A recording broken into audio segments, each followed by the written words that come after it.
আজ আমি সেই রুলস বলতে চলেছি যেটা জানার পর তুমি অবাক হবে। এমন 18টা রুলস বলবো যেটা তুমি এর আগে না কোথাও শুনেছ, না তোমাকে কেউ বলেছে। আসলে বন্ধু, এ দুনিয়াতে যারা আজ সফল হয়েছে, যারা সেই সফলতার চূড়ায় পৌঁছে গেছে, তারা তো কখনো কোনো দিন তোমাকে বলবে না। আসলে তারা কেন বলবে তোমাকে? তাহলে তাদের ভ্যালু কমে যাবে না, আর না তুমি তাদের থেকে জানতে পারবে। তাই আজ আমি অনেক রিসার্চ করে এই 18টা রুলস বলতে চলেছি। তাই ভিডিওতে বলা একটাও পয়েন্ট মিস করা চলবে না, তাহলে তুমি কিছু শিখতে পারবে না। এই ভিডিওতে সেই 18টা সিক্রেট রুলস বলবো যেটা শোনার পর তুমি নিজেকে ধরে রাখতে পারবে না। চাইলে তুমি একটা নোটবুকে লিখে রাখতে পারো। তো চলো শুরু করি। Number 1, respect yourself first. American politician Eleanor বলেছেন, no one can make your feel inferior without your consent. মানে হলো, তোমার পারমিশন ছাড়া কেউ তোমার ভ্যালু ডাউন করতে পারবে না। তোমার ভ্যালু কেমন, তোমার কতটা ভ্যালু পাওয়া দরকার, এটা আর অন্য কেউ না, বরং শুধু তুমি নিজেই জানো। আর তুমি নিজেই ঠিক করতে পারো। তুমি যত নিজেকে ভ্যালু দেবে, লোক তোমাকে তত বেশি ভ্যালু দেবে। হোক তাতে তোমার সামনে ইলন মাস্ক বা কোনো সফল ব্যক্তি, কিংবা শাহরুখ খান বা সালমান খান, যে কেউ থাকুক না কেন তোমার সামনে।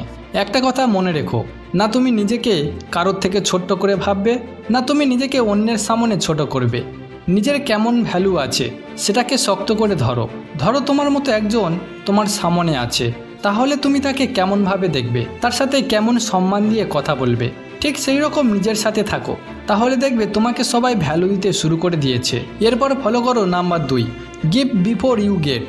একটা ফেমাস কথা আছে, respect is like mirror, the more you show it to other people, the more it will reflect back on you. মানে হলো, রেসপেক্ট একটা আয়নার মতো। তুমি যত লোককে দেখাবে, লোক তত তোমাকে সেটাই ফিডব্যাক দেবে। ওই যেমন আগের ভিডিওতে বলেছিলাম না, যে রেসপেক্ট চেয়ে কখনোই পাওয়া যায় না, এটাকে ছিনিয়ে নিতে হয়। আর এটা তখন হয় যখন তুমি সামনের ব্যক্তিটাকে কিছু দেবে। আর সেটা কি, যেটা সবাই পছন্দ করে, সেটা হলো রেসপেক্ট। একবার ভাবো, তুমি যেমন রেসপেক্ট চাও, তোমার সামনের ব্যক্তিটাও তেমনটাই চাই। তাহলে তোমার সামনের ব্যক্তিটা তোমাকে সম্মান করলে তুমিও তাকে সেই রকম সম্মান করো, এক্সট্রা কিছু করতে যেও না। আর যদি সেই ব্যক্তি তোমাকে রেসপেক্ট না করে, তাহলে তুমিও তার সাথে মুখ লাগাতে যেও না। তো বন্ধু, তুমি প্রথমে এটা করো যে নিজেকে রেসপেক্ট করা শুরু করো, ঠিক ওই রতন টাটার মতো। এরপর জানতে হবে number 3, physically of body language. এই দুজনকে একটু ভালো করে দেখো, ভিডিও স্টপ করে ভালো করে দেখো। এই দুজনের মধ্যে কাকে বেশি কনফিডেন্ট লাগছে, প্রথম জন না দ্বিতীয় জন? প্রথমটা, তাই না? আসলে তার বডি ল্যাঙ্গুয়েজ সেই রকম স্টিক করেছে যেটা সে পছন্দ করে। দুটো হাত কোমরে রেখে দাঁড়িয়ে আছে, ঠিক যেমনটা ওই সফল ব্যক্তিরা ফলো করে। আর এদিকে দ্বিতীয় ব্যক্তিটাকে দেখো, শরীরটাকে বাঁকিয়ে হাত পিছনে করে দাঁড়িয়ে আছে, যেটা দেখলে লোক বুঝে যাবে যে সে কমজোর আর নার্ভাস হয়ে আছে। ধরো তুমি একটা বিয়ে বাড়িতে গেলে, আর সেখানে অনেক লোক আছে, তার মধ্যে কেউ স্মার্ট, কেউ বডি বিল্ডার, কারোর দেখতে ভালো, তোমার থেকে বেশি স্মার্ট। আর তুমি যদি এই রকম শরীরটাকে বাঁকিয়ে দাঁড়িয়ে আছো, তাহলে লোক তোমাকে দেখলে কেমন ভাববে? তখন তোমার মনে কেমন চিন্তা ভাবনা তৈরি হবে? তাই প্রথমে নিজের শরীরটাকে সোজা করে, বুকের ছাতি চওড়া করে, আর সামনে হাত রেখে যদি দাঁড়াও, নিজেকে যদি ওপেন বডি ল্যাঙ্গুয়েজে রাখো, তাহলে লোক তোমাকে রেসপেক্ট করতে বাধ্য।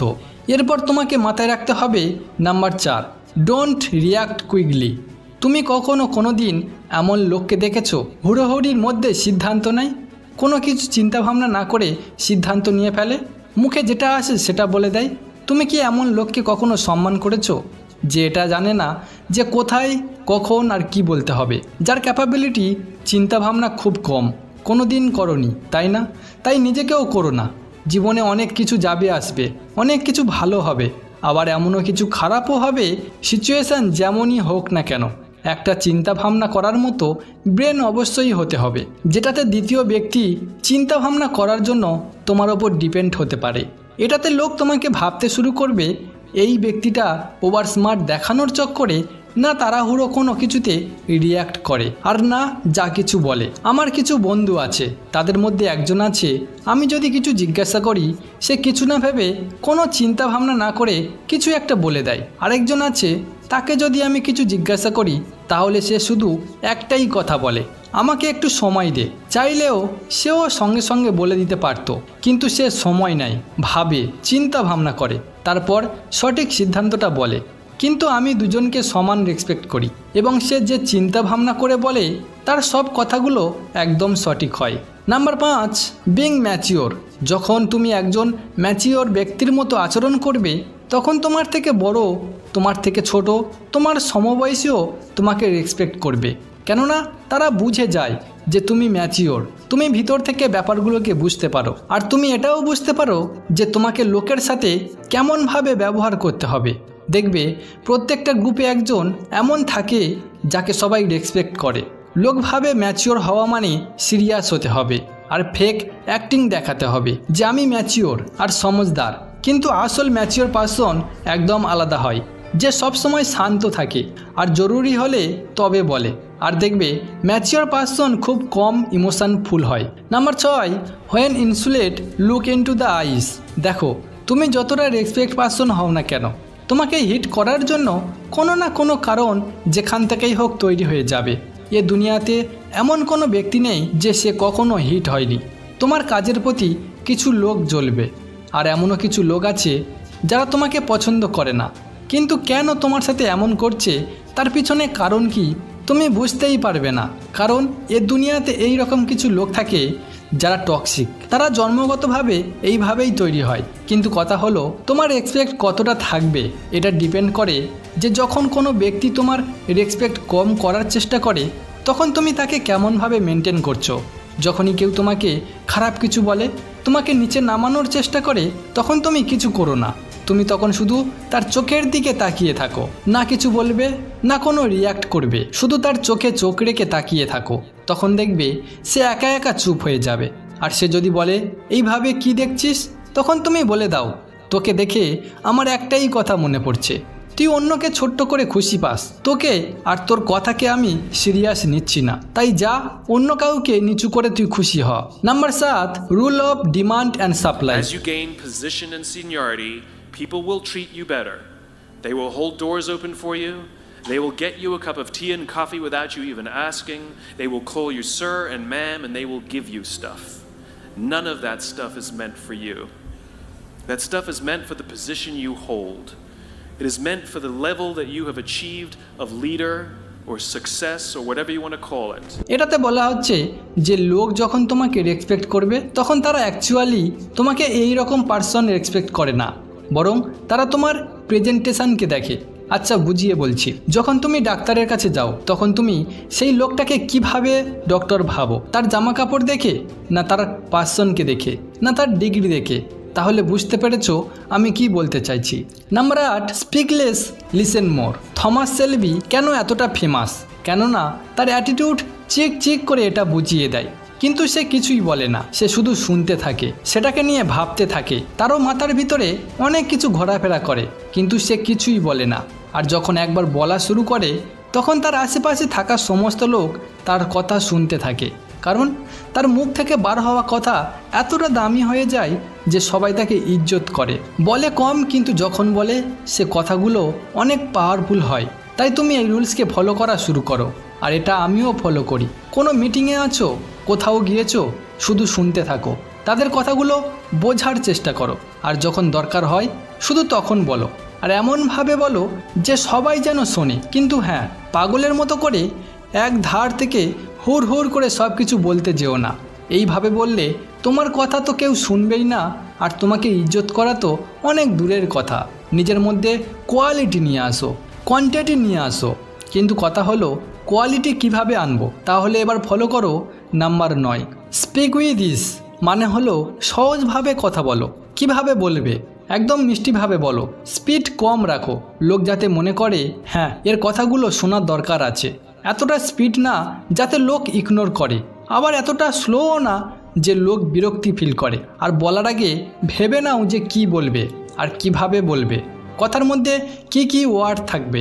যারা শুনবে তারা যেন শুধু না শোনে, যাতে তারা মনে করে বা ভাই ক্যা বাত হে।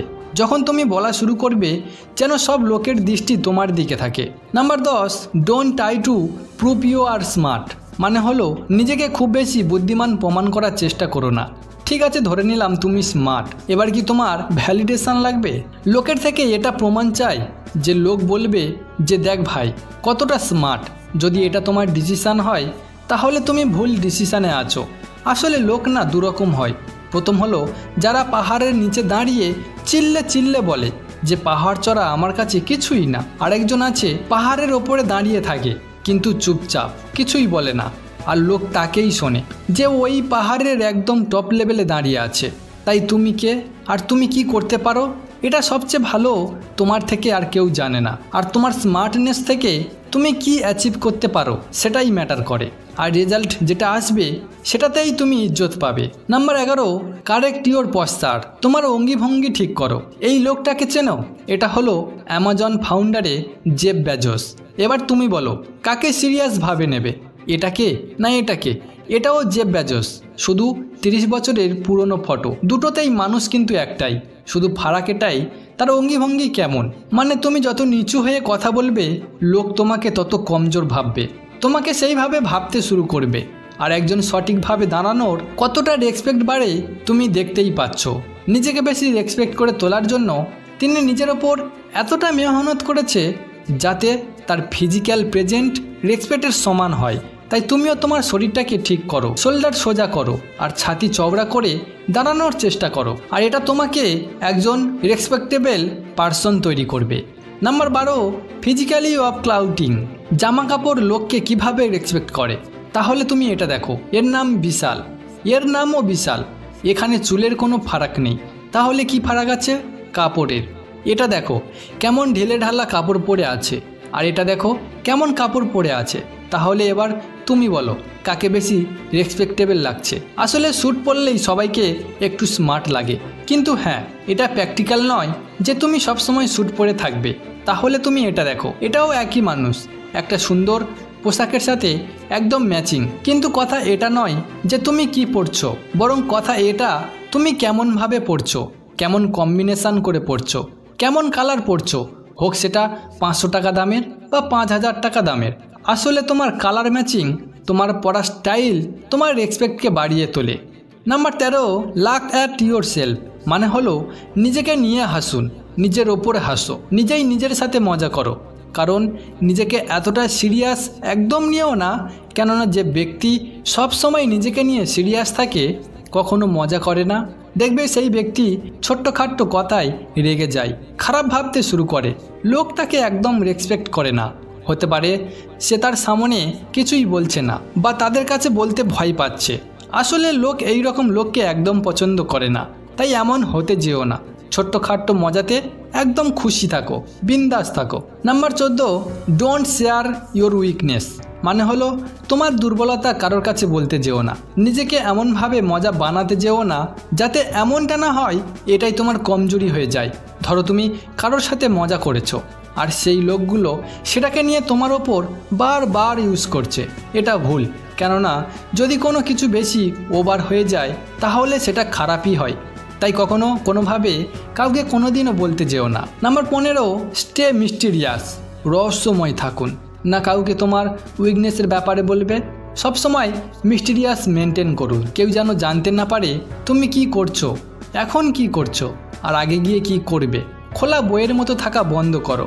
নিজেকে যত রহস্যময়ভাবে রাখবে লোক তত তোমাকে জানতে থাকবে, ততই তোমার ভ্যালু বাড়তে থাকবে। Number 16, don't to backbite. একটা খারাপ জিনিস যেটা তোমার রেসপেক্টকে একদম খারাপ করে দেয় সেটা হলো কারোর পিছনে কথা বলা, কাউকে নিয়ে পিছনে সমালোচনা করা।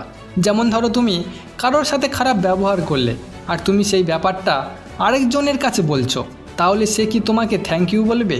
না, বরং সে ভাববে যে আজ নিজের কথা আমার কাছে বলছে, তাহলে আমার কথাও কাল অন্য কারোর কাছে বলতে পারে, আর এটা তোমার রেসপেক্টকে একদম খারাপ করে দেয়। তো এটা আজ থেকে বন্ধ করো বন্ধু। Number 17, accept when you are wrong. মানে তুমি যদি ভুল করে থাকো তাহলে মেনে নাও, কারণ দিন শেষে আমরা তো সবাই মানুষ, আর মানুষ মাত্রেই ভুল হয়। তুমি হয়তো ভাববে যে আমি কখনো ভুল করিনি আর এটা আমার দ্বারা হতেই পারে না, তাহলে ভুল জায়গায় আছো বন্ধু। আর তুমি ভুল স্বীকার করলে তোমার ইজ্জত কমবে না, বরং বাড়বে, লোক তোমাকে সম্মান করবে। Number 18, be humble not nice. ভদ্র হও কিন্তু সুন্দর না। ভদ্র আর সুন্দরের মধ্যে শুধু এতটুকুই ফারাক, ভদ্র মানে হলো তুমি ভালো ব্যবহার করছো সেটা তার ফায়দার জন্য, আর সুন্দরকে ব্যবহার করছো নিজের ফায়দার জন্য, যেটা আজ না হোক কাল লোক তোমাকে ধরেই ফেলবে। তাই বেশি সুন্দরতাকে নিয়ে গর্ব করা যেটা তোমার লোকসান হতে পারে, আর লোক তখন তোমার ওপর ফায়দা নিতে থাকবে। তাই তুমি ঠিক করো তুমি কি হবে। তো বন্ধু, তুমি কোন কোন রুলস ফলো করছো কমেন্টে বলে যাও। আবারও ফিরে আসছি পরের ভিডিওতে। আর যদি জীবনে সফলতা পাওয়ার জন্য অনেক চেষ্টার পরও তুমি হেরে যাচ্ছ, তাহলে ডান দিকের ভিডিওতে ক্লিক করো আর সমাধান করে নাও। ততক্ষণের জন্য টাটা বন্ধু।